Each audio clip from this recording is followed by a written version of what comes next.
Magandang araw mga kapolitika at welcome back dito sa ating YouTube channel. In this video ay ating pag-uusapan itong mga naging reaksyon at mga naging reklamo ng mga Pilipino dito sa Miss Cosmo na nagaganap sa Vietnam. Kasi some of our netizen, mga kapolitika at mga supporters ni Atisa Manalo ay talagang nagrereklamo na dito at napapansin nila na parang money contest na lang at lagi na lang butuhan itong nagaganap dito sa Miss Cosmo. Ating pag-uusapan itong hot picks ng early prediction ng Missosology na kung saan is nilaglag po nila itong si Atisa.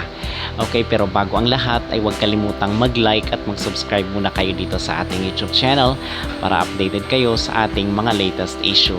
So, atin pong nabasa yung mga reaksyon ng mga Pilipino dito at magbibigay tayo ng reaksyon dito sa mga komento at opinion ng ating mga netizen dito sa nagaganap na botohan sa Miss Cosmo. Kasi doon sa naunang stage, mga kapolitika, ay na-report natin dito sa ating YouTube channel na kung saan ay number 1 itong si Atisa na meron siyang milyon-milyong boto mula sa mga Filipino. I think merong botohan sa Instagram and then meron ring botohan dito sa link mismo.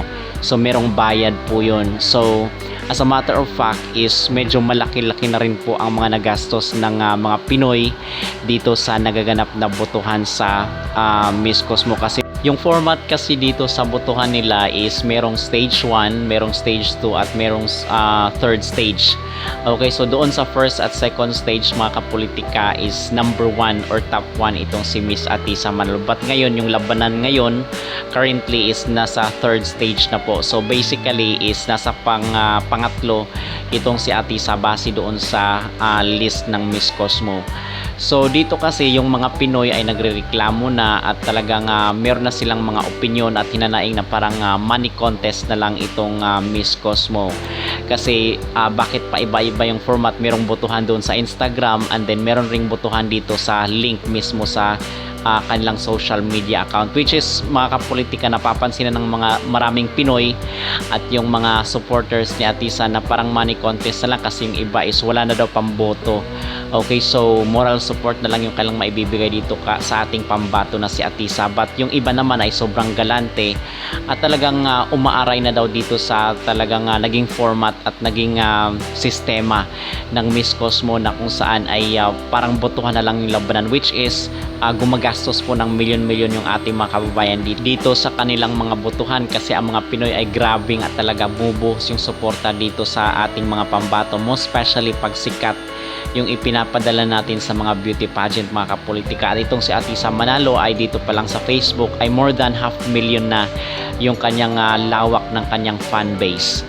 Okay, kasi ang problema dito pag gumagastos tayo ng mga milyon-milyon tapos hindi naman natin makukuha yung gusto natin na maiuwi ni Atisa yung corona, ayun na po magkakaroon ng malaking problema na naman mga Pilipino, mga kapolitika, kasi parang some of Filipino ay nadala na nga talaga doon sa nangyari kay MMD, kay Michelle, na kung saan ay bumuhos yung suporta, yung bayanihan ng mga Pinoy at gumastos rin po tayo ng milyon-milyon doon at yung ending lang pala is laglag pala dito sa top 5. So sobrang galit na mga Pinoy, mga kapolitika, especially yung mga gumastos talaga dito sa mga botohan nila. Kasi itong voting system nila is ginagawaan nila ito kasi nakikita naman din natin yung production, mga kapolitika, ng Miss Cosmo na okay din naman.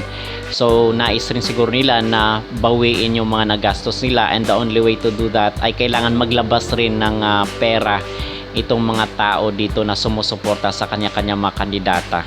Okay, so dito kay Atisa Manalo kasi merong listahan nga nilabas itong Missosology at nawala na po sa top 5 itong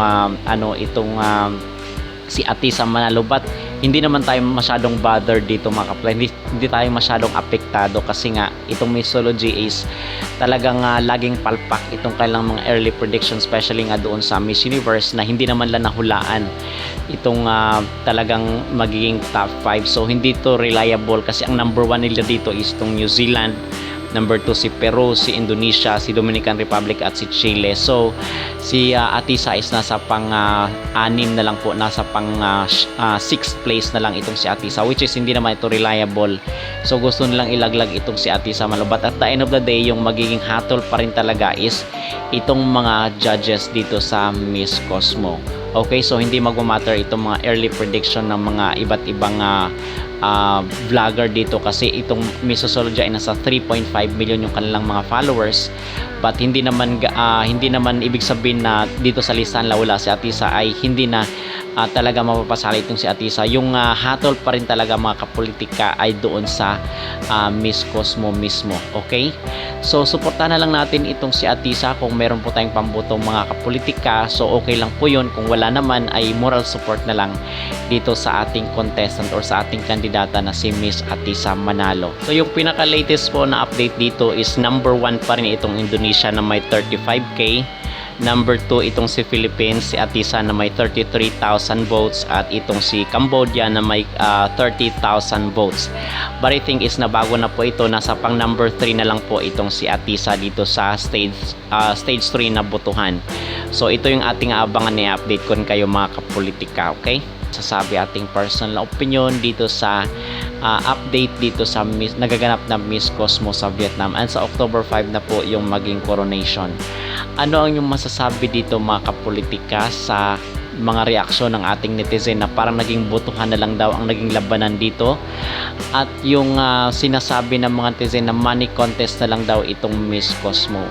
Mag-comment down below at huwag kalimutang mag-like at mag-subscribe muna kayo dito sa ating YouTube channel para updated kayo sa ating mga latest issue.